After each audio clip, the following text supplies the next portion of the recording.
বাংলাদেশ জামায়াতে ইসলামী বরগুনা জেলা শাখার নতুন অফিস উদ্বোধন করা হয়েছে। এতে নেতৃবৃন্দ আশা প্রকাশ করেছেন, নতুন অফিস উদ্বোধন হওয়ায় সংগঠনের কার্যক্রম আরও গতিশীল ও সংগঠিত হবে। বরগুনা পৌর শহরের প্রাণী সম্পদ হাসপাতাল সড়কে জামায়াতের এই নতুন অফিস উদ্বোধন উপলক্ষে দোয়া মাহফিল ও আলোচনা সভা অনুষ্ঠিত হয়। অনুষ্ঠানে প্রধান অতিথি হিসেবে উপস্থিত ছিলেন বাংলাদেশ জামায়াতে ইসলামী বরগুনা জেলা শাখার আমির মাওলানা মোহাম্মদ মহিবুল্লাহ হারুন। তিনি পবিত্র কোরআন তেলাওয়াতের মাধ্যমে অনুষ্ঠানের উদ্বোধন করেন।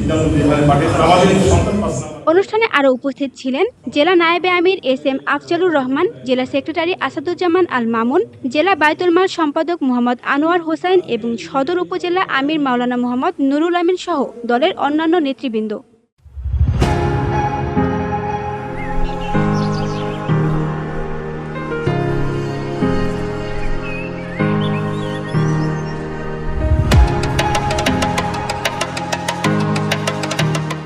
জেলা আমির মাওলানা মোহাম্মদ মহিবুল্লাহ হারুন বলেন, আমরা জনগণের হৃদয়ে ইসলামের আলো পৌঁছে দিতে প্রতিশ্রুতিবদ্ধ।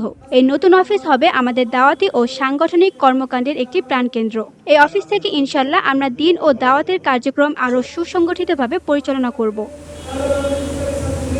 VOD Bangla news desk.